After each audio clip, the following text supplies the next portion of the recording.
Hello, I'm Preston McCauley, and as well as being a UX professional of approximately 20 years, I've been spending a lot of time working in the augmented and virtual reality sector, specifically working on new design systems that help improve the experience for those that will be using these in the future. Now, I put together a lot of content and a lot of video productions, but I really wanted to keep this simple because at the end of the day, this is about learning. And over the past 5 to 10 years, I've had the opportunity to mentor and teach a lot of people. Through that time, there's been one question that people have kept coming back to me. How do you find the time to learn new things? And I thought about it for a while, and it's not that easy to always nail down the answer.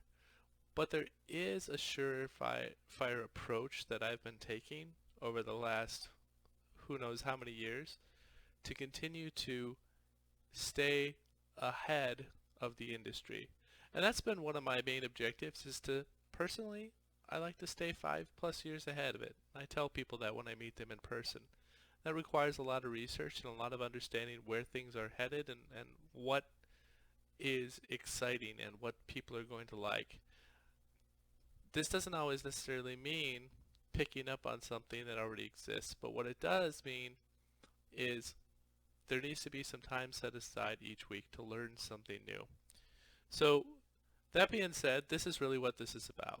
It's kind of a inside behind the scenes look at how I go about learning, I go about selecting the things I want to learn, as well as why. What's the reason behind trying to learn some of these items?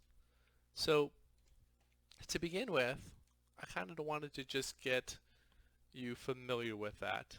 Um, I do a lot of the strategic thinking and design in my day-to-day job, and part of that has definitely helped me to figure out kind of what should I be looking at next. So that being said, let's hop into what I learned this week. Well, last week really, actually, I've been having one particular issue. I've been working on this VR art project for quite some time now. And the biggest problem is there's so many devices out there, so you have to choose which type of VR headset's going to be the right fit. For me, ultimately, it boils down to not so much the graphics or the power of the graphics, which would of course lend me to think more of a PC device, but is really about the portability and the accessibility of being able to show this to people as I go out and about. So that led me to really kind of go with the Oculus Question. If you've listened to my podcast talk and other things with Nancy and I've talked a lot about the Oculus Question. It really is a great device, one that we've really only scratched the surface on. So first and foremost, I could use the Oculus SDK, but I will tell you right now that the SDK itself is a little bit shoddy. There's bugs and it's not altogether perfect. However, there are some interactables and some other things that exist. I actually gave a recent talk on this at our meetup group, and but there's just not quite enough there. And the reason I look for some of those is so I don't have to code all of this stuff by hand. I don't have to do a lot of C# coding by hand. I'm trying to speed up my own development process so I can move on to the next thing. And that's one habit or downfall, depending on how you look at it, of trying to do this is always ready to move on to the next thing. So from that standpoint, when I looked at like VRTK, it was really about trying to understand, will this particular system work? And so first of all, if you take a look here, I'll show you an example of the screen. This is basically VRTK here. The beauty of VRTK is really that it's meant and designed to help you kind of utilize all of the different VR systems. It's trying to unify it. So there's been a big push across platforms, and myself and one of my buddies, Jay, have had this discussion around platform integration and platform alignment to really push these mediums of augmented and virtual reality forward. VRTK and Unity and a few other platforms are looking to do this via kind of some XR stuff. That's just kind of underneath the code. But essentially, it's unifying those control mechanisms and control systems so that people have the ability to work with them on kind of a level playing field. And you can see here this supports VR Simulator, Steam VR. Actually, it supports 2.2, but you got to go to a different branch. Oculus, Immerse, and Daydream. And you can also support Oculus Go with this, as well as Oculus Quest. Now, later on, I plan on releasing another video to kind of walk you through the demonstration of kind of actually setting up Oculus Quest, because if you don't do it exactly right, it doesn't actually get set up right, so there's some challenges there. But when I first started about trying to learn this, it's taken a couple days longer than I anticipated, and that's okay, because when I'm doing these types of things, it's really about trying to set these micro goals and understand that I'm not going to have all the answers at the end of the day, but I will have enough to understand where to go next, whether it be the next week, whether it be the next month, or sometime in the future. With this, when I'm looking to learn some of this new stuff, I start by looking at the examples. I even did this way back in the day, as I used to reverse engineer web pages and understand how did CSS work and how did HTML work before that. Even back in the day, I used to sit in my geology class and basically dissect the original HTML spec instead of listening to geology. Yeah. So taking it apart, tinkering with it, seeing what works, and on that note, if you're looking to learn some CSS, nothing better than just hit inspect on some code and go off and start figuring out some of this stuff right here.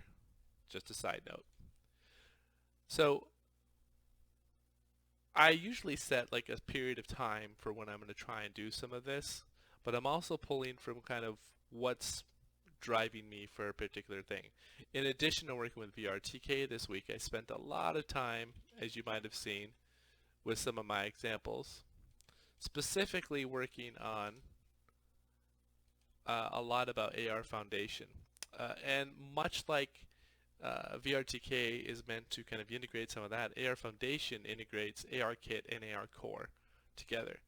I primarily tend to focus on ARKit with the iOS side, but I've been working a lot with the ARKit 3 and the body management system because there's some really cool stuff we can do with facial mesh maps and all kinds of stuff. And it's not too tricky to do nowadays, although it does take a little bit of time learning some of Unity. So when I do this, it's like I kind of take a piece and I say, okay, I want to try and do X, right? So VTK was simple. I'm going to try and just get the Oculus Quest, a build, onto my device so that I can teleport around. When I'm learning something like ARKit, I'm just going to simply say I want to be able to take an object and place it on a plane, right? Start simple within the construct that you're trying to work, because inevitably you're going to run into a lot of problems, and that's really where my own frustration starts to build, and then I try to take a lot of breaks in between. But like I said, this whole thing was meant to be short and kind of give you a little bit of a inside the actor's studio kind of introduction of how I approach some of these things. That being said, I encourage you to go ahead if you're really interested in learning a SDK that's going to help you kind of master some of the other VR systems that are out there. VRTK 3.3 is the current version, but there's a 4 version on the way, but that's only for those that are very brave, because there's really no documentation for it yet, and so you're going to want to tread lightly there. It'll take a lot of time to kind of figure things out, so don't necessarily recommend that right yet. The other piece of the puzzle is, if you want to looking at some ARKit this week, specifically, I would take a look at some of the ARFoundation items. It's a really good place to start. And it's a good place to start here taking a look at some of the ARKit overview documents on Apple's website themselves, specifically face tracking and such. Now, a lot of the items that I've been working with in the last 3 to 4 months are not actually going to be available yet in iOS until iOS 13 lands. So I always like to stay ahead of where we are. Not too far ahead on the ARKit land because it's so fresh and so new, but there's a lot of amazing things you can do. So I'm Preston McCauley. If you're looking for an AR strategist via, so there's a lot of amazing things you can do with this type of technology, and it really helps you to kind of start a foundation of building your AR and your VR skills. By looking at these, understanding how they work, it's going to really help you start to think dimensionally, and that's what I've been trying to kind of help people learn a lot about. So that's all I've been learning this week. I originally set out to be about maybe a day and a half this week, probably turned in about 2 days of actually trying to learn new stuff this entire week. At the end of the day, I've pretty much feel like I've moved on to what I would consider intermediate in setting up VRTK, enough now where I'm starting to answer questions for other people. So that's kind of when you start to know that now I'm going to move on to learn something new. So hopefully it's provided some type of insight and some value. Like I said, everything is kind of an experiment. So I look forward to your feedback, your thoughts, and hey, maybe you even have something you're like, hey, Preston, it'd be really great if you could learn that.